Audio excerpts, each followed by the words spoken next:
Hello, my name is Maricela Garcia, or as I'm formerly known, Maricela Garcia. Today our topic will be Oedipus the King in relation to Aristotle's definition of a tragedy found in Poetics. And today we will have three other experts joining us. They are... Hello, my name is Laura Machado. Hi, I'm Kate Dittmer. Hi, I'm Sarah Estefan. The six necessary parts to a tragedy are plot, character, diction, reasoning, spectacle, and song. So today we will be discussing the plot of Oedipus the King and how it relates to Aristotle's description of a proper tragic plot. We're going to start with the structure of the plot.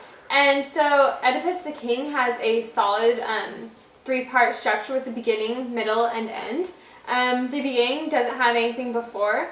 The middle obviously comes after the beginning, and then the end comes after the middle and concludes the story. And it also has a prologue, an episode that is a whole part of a tragedy, an exit, and a choral part. And finally, the limit of the length of the story has to be an appropriate length, and so this is how Oedipus the King is set up. So the magnitude of the play changes from from good fortune to misfortune, or vice versa. But in this particular story, obviously since it's a tragedy, it goes from good fortune to misfortune. So another part of a tragedy is that every tragedy has a complication and a solution. And the complication includes both outside action and action within the tragedy. In this case, the outside action is that Oedipus killed Laius, but he doesn't know at the time that that was his father. And there is complication within the tragedy because they are trying to find out who the murderer of Laius was. And the rest would be considered the solution. And complication means the tragedy up to the final part, from which there is a transformation from good fortune to misfortune, which Oedipus does experience. And the solution is the beginning of the transformation all the way to the end.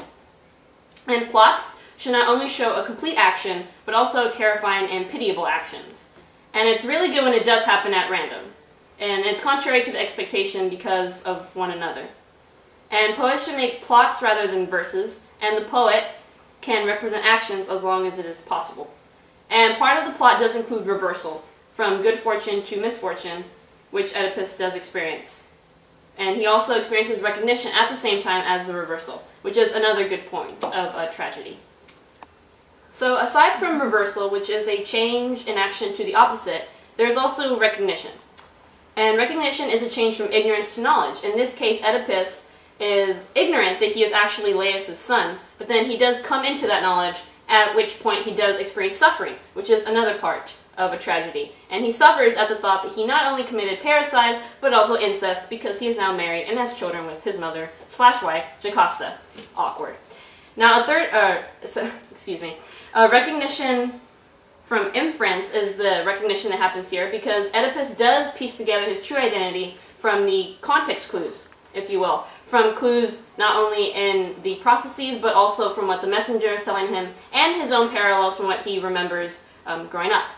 And his act of killing Laius was done in ignorance, but he does come into that recognition later on, which does fall into the whole tragedy sphere.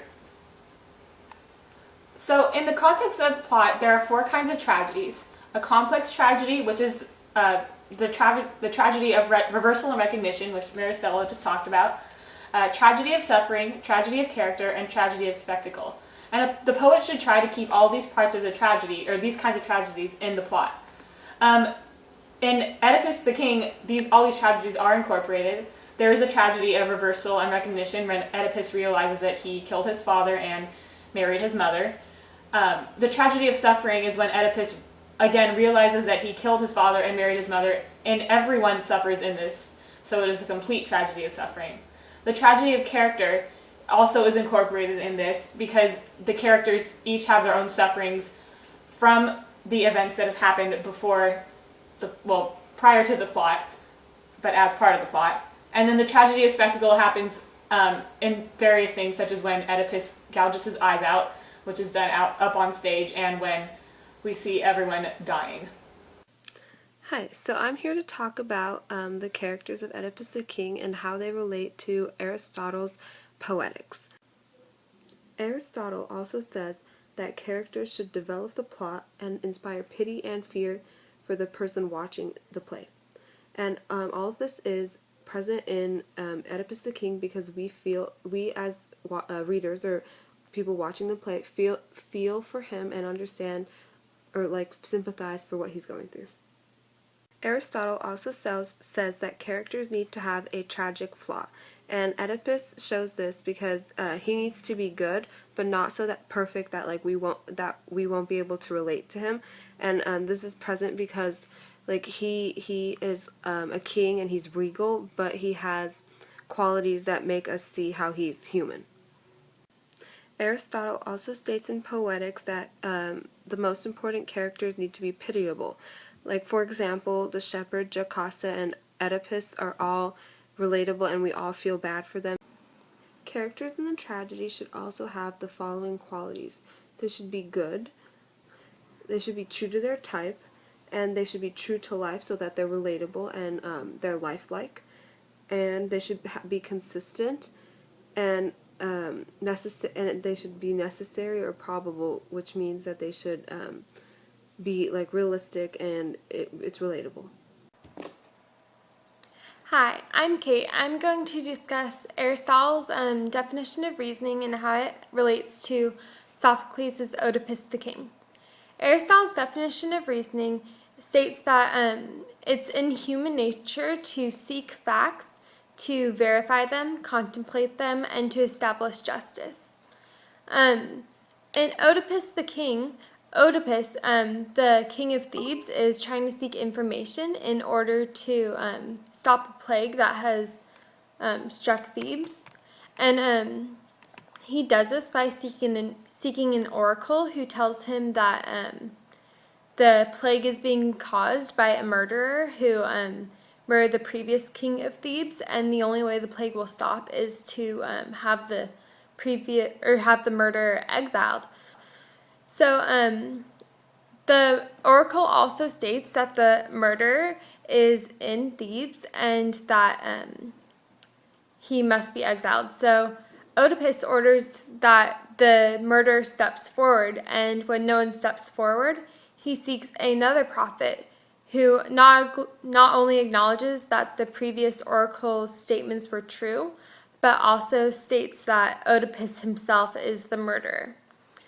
Initially, Oedipus rejects this statement, but because of his reasoning, he seeks further information. And when he does this, he not only discovers that he, in fact, is the murderer, but he also discovers that his wife, Jocasta, is also his mother. When he finds this out, Jocasta commits suicide, and seeking penance and justice, Oedipus stabs his eyes out with the needles that are holding Jocasta's noose, and asks to be exiled in order to save Thebes from the plague that has struck it. So that is how Oedipus exemplifies Aristotle's definition of reasoning by seeking information and establishing justice in the end. So the fourth most important element of a tragedy is diction. And according to Aristotle, diction is the expression of the meaning in words. Now, this meaning can be found in the actual word choice, and then the word choice will create a certain style for the whole text. Now, when it comes to the actual words, Aristotle believes in having a combination of rare words and proper words, so as to elevate the vocabulary so it is above commonplace, but it can still allow one to express his or her thoughts quite clearly. Now, diction can include ornamental words, newly coined words, lengthened words, and a lot of metaphorical language. As Aristotle says, metaphor is actually the application of an alien name by transference, and he actually does see metaphor as the greatest thing that one can have. And a lot of this metaphor usage can be seen in Oedipus. For example, Oedipus tells his people that the man responsible for the suffering in Thebes is the plague. He actually says he is the plague. Is the man actually a walking, life-threatening disease? No, hence it's a metaphor. Another example is when Oedipus tells Tiresias the blind prophet that you, my lord, are the one shield. Is Tiresias actually a shield? No. So that is, again, a metaphor. Now, aside from metaphor usage, there is a lot of melodramatic words. For example, Tiresias reprimands Oedipus, and he says that you are the scourge of your own flesh and blood. Not only is this an example of metaphor because Oedipus is not actually a scourge, but also it's an example of using melodramatic language as a way to convey a really powerful meaning. And this is used a lot in Oedipus. Aside from melodrama, there's also the usage of current and proper words that Aristotle really does like. For example, Creon says, in reference to cleansing Thebes of the suffering, he says to pay back blood with blood. Now this does count as current and proper usage because at the time, people did believe in using force to get even with those who bring them suffering. Another example is when Oedipus is talking to his daughters and he says that he himself cropped the very roots of his existence. And that is a farming analogy that is, again, using correct and current and proper words because farming was a very important component of life during that time. And a final way that diction is used in Oedipus Rex is that there are a lot of allusions, especially by the chorus, to gods such as Zeus and Apollo and Artemis, and all of this is used to convey the magnitude of the situations at hand. And that, my friends, is diction. I am also going to be talking about song or melody and its musical element in the play.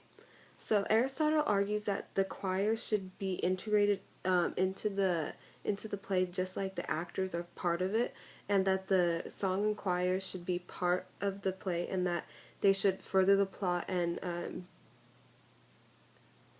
unify the entire plot together and bring the plot together.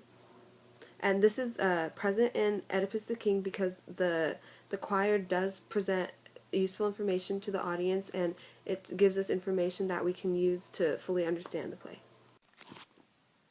The final and least important aspect of a tragedy is spectacle. Aristotle says that a plot should be written so that, even if someone were only to hear about it and not see it, they shudder and feel pity at the outcome. Oedipus the King is written in a way so that if a person were only to read it and not see it on stage, they would still be just as shocked. For example, when one is told of the patricide and incest committed by Oedipus, they are shocked without having to see it occur on stage. One of the 4 types of tragedies is tragedy of spectacle. In Oedipus the King, Oedipus gouges his eyes out after tragically discovering that he has killed his father and married his mother.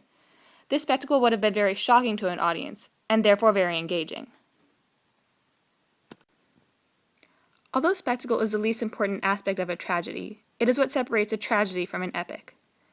Oedipus the King is entertaining when read, but it is more entertaining when it is performed on stage by live actors.